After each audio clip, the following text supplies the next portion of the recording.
Assalamualaikum warahmatullahi wabarakatuh. Selamat pagi, siang, sore, Ibu Profesor Dr. Hajah Sapti Gumiandari MAG, selaku dosen pembimbing mata kuliah bimbingan dan konseling, dan juga rekan-rekan semua yang tengah menonton video ini. Perkenalkan, saya Nurhaliza Malia Islami, mahasiswa PJJ UIN Syekh Nurjati Cirebon dari kelas B3 dengan NIM 238 1130083. Pada kesempatan kali ini, kami akan mempresentasikan makalah yang berjudul Pendekatan Teori Konseling Gestalt dalam Penerapan Bimbingan dan Konseling. Secara singkat, makalah ini membahas bagaimana pendekatan Gestalt membantu konseli lebih sadar terhadap diri sendiri, baik perasaan, pikiran, maupun perilaku yang sedang dialami. Harapannya, materi ini bisa menambah pemahaman kita semua tentang salah satu pendekatan dalam konseling yang cukup efektif, khususnya di lingkungan pendidikan. Bimbingan dan konseling merupakan proses bantuan yang diberikan kepada individu agar ia mampu memahami diri, mengembangkan potensi, serta mengatasi berbagai permasalahan yang dihadapi dalam kehidupan sehari-hari. Dalam pelaksanaannya, layanan bimbingan dan konseling membutuhkan pendekatan teoritis yang tepat agar proses konseling berjalan efektif dan mampu memberikan dampak positif bagi konseli. Salah satu pendekatan yang banyak dilakukan dalam praktik konseling adalah teori Gestalt. Teori Gestalt menekankan pada kesadaran individu terhadap pengalaman saat ini, here and now, tanggung jawab pribadi, serta pemahaman secara utuh terhadap diri sendiri. Pendekatan ini memandang manusia sebagai pribadi yang memiliki potensi untuk berkembang dan mampu menemukan solusi atas masalahnya melalui peningkatan kesadaran dan penerimaan diri. Dalam konteks penerapan bimbingan konseling di lingkungan pendidikan maupun masyarakat, pendidikan Gestalt menjadi relevan karena membantu individu untuk lebih memahami perasaan, pikiran, dan perilaku yang sedang ia alami, sehingga mampu mengambil keputusan secara lebih sadar dan bertanggung jawab. Oleh karena itu, penting untuk mengkaji lebih dalam mengenai pendekatan teori konseling Gestalt serta bagaimana penerapannya dalam proses bimbingan dan konseling, agar dapat memberikan pemahaman yang komprehensif bagi calon konselor maupun praktisi di bidang ini. Berdasarkan latar belakang tersebut, maka rumusan masalah yang ada dalam makalah ini adalah sebagai berikut. Pertama, apa yang dimaksud dengan pendekatan teori konseling Gestalt? 2. Apa saja prinsip-prinsip dasar dalam teori konseling Gestalt? 3. Bagaimana penerapan pendekatan konseling Gestalt dalam bimbingan dan konseling? 4. Bagaimana pendapat para ahli dalam negeri mengenai teori konseling Gestalt? Dan terakhir, 5. Apa kelebihan dan kelemahan pendekatan teori Gestalt dalam praktik bimbingan dan konseling? Adapun tujuan penulisan makalah ini adalah sebagai berikut. 1. Mengetahui pengertian pendekatan teori konseling Gestalt. 2. Memahami prinsip-prinsip dasar yang terdapat dalam konseling Gestalt. 3. Menjelaskan penerapan pendekatan konseling Gestalt dalam proses bimbingan dan konseling. 4. Mengetahui pendapat para ahli dalam negeri mengenai teori konseling Gestalt. 5. Mengidentifikasi kelebihan dan kelemahan konseling Gestalt sebagai pendekatan bimbingan dan konseling. Selanjutnya, akan kita bahas mengenai pengertian konseling Gestalt. Konseling Gestalt merupakan suatu pendekatan konseling yang menekankan pada kesadaran individu terhadap pengalaman yang sedang ia alami saat ini. Pendekatan ini memandang manusia sebagai pribadi yang utuh, di mana pikiran, perasaan, dan perilaku saling berkaitan. Fokus utama konseling ini adalah membantu konseli menyadari apa yang ia rasakan, ia pikirkan, dan ia lakukan agar ia mampu memahami dirinya dengan lebih baik. Pels 1969 menyatakan bahwa Gestalt merupakan pendekatan yang menekankan kesadaran penuh terhadap pengalaman saat ini dan tanggung jawab individu atas kehidupannya. Hal ini sejalan dengan pendapat Corey 2013 yang menyatakan bahwa tujuan utama konseling Gestalt adalah membantu individu menjadi sadar akan apa yang sedang mereka lakukan, bagaimana mereka melakukan, dan bagaimana mereka dapat mengubahnya. Dalam pendekatan ini, konselor tidak hanya berperan sebagai pemberi solusi, tetapi sebagai fasilitator yang membantu konseli menemukan pemahamannya sendiri. Dengan meningkatnya kesadaran diri, konseli diharapkan mampu mengambil tanggung jawab atas kehidupannya dan menentukan pilihan secara lebih sadar. Selanjutnya, tentang prinsip-prinsip dasar konseling Gestalt. Pendekatan konseling Gestalt memiliki beberapa prinsip dasar yang menjadi landasan dalam proses konseling. Di antaranya, 1. Kesadaran diri atau awareness, yaitu kemampuan individu untuk menyadari pikiran, perasaan, dan perilaku yang sedang ia alami. 2. Here and now, yaitu fokus pada pengalaman saat ini, bukan pada masa lalu atau kekhawatiran masa depan. 3. Tanggung jawab pribadi, di mana individu didorong untuk bertanggung jawab atas pilihan dan tindakannya sendiri. 4. Keutuhan atau wholeness, yaitu memandang manusia sebagai satu kesatuan utuh antara fisik, emosi, dan pikiran. Menurut Corey 2013, kesadaran adalah kunci utama dalam Gestalt, karena melalui kesadaran seseorang dapat memahami apa yang sebenarnya terjadi dalam dirinya dan lingkungannya. Prinsip-prinsip ini membantu konseli untuk lebih jujur pada diri sendiri dan lebih terbuka dalam memahami permasalahan yang ia hadapi. Materi selanjutnya yaitu tentang penerapan konseling Gestalt dalam bimbingan dan konseling. Penerapan konseling Gestalt dalam bimbingan dan konseling bertujuan untuk membantu konseli menyadari secara penuh apa yang sedang mereka rasakan, pikirkan, dan mereka alami pada saat sesi berlangsung. Konselor berfokus pada pengalaman saat ini, here and now, dengan mengajak konseli untuk menceritakan perasaannya secara jujur dan terbuka tanpa takut dihakimi. Dalam prosesnya, konselor tidak langsung memberikan nasihat atau solusi, tetapi lebih mendorong konseli untuk menemukan sendiri pemahaman atas masalahnya. Konselor sering menggunakan pertanyaan yang menggugah kesadaran, seperti apa yang sedang Anda rasakan sekarang, atau apa yang terjadi dalam diri Anda saat membicarakan hal ini. Hal ini bertujuan agar konseli lebih peka terhadap kondisi emosional dan pikirannya. Beberapa teknik Gestalt yang umum digunakan dalam bimbingan dan konseling antara lain: 1.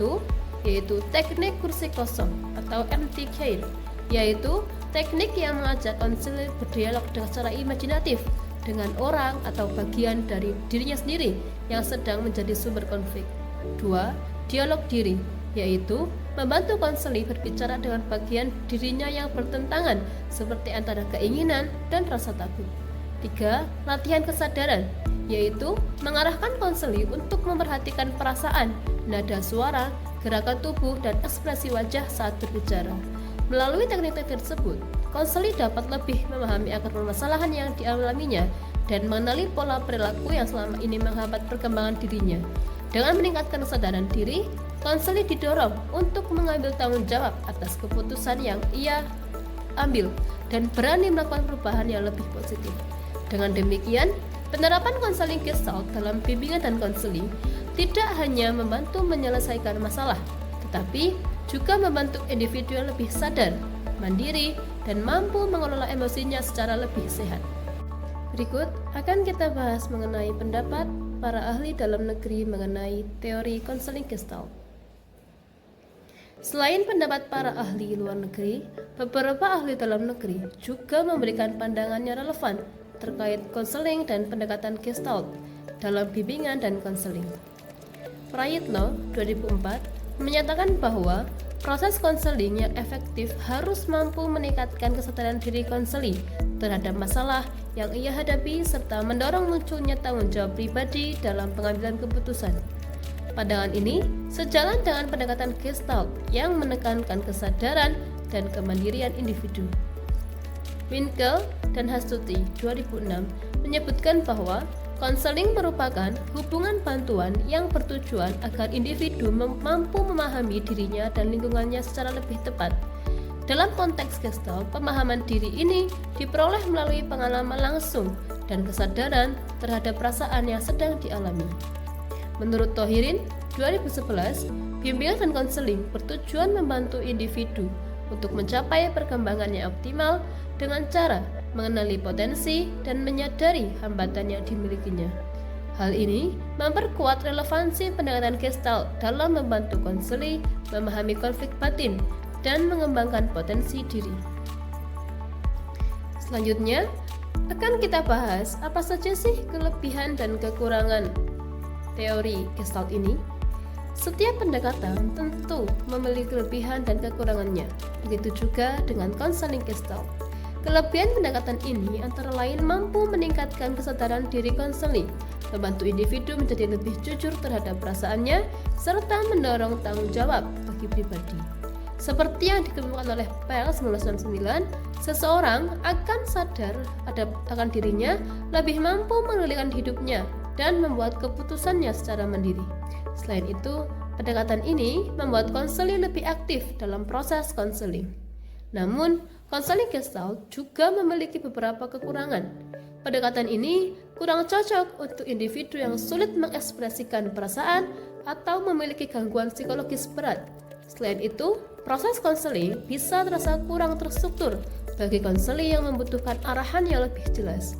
Meskipun demikian, jika diterapkan dengan tepat, konseling Gestalt tetap menjadi pendekatan yang efektif dalam membantu individu untuk mencapai pemahaman diri yang lebih baik dan meningkatkan kualitas kehidupannya.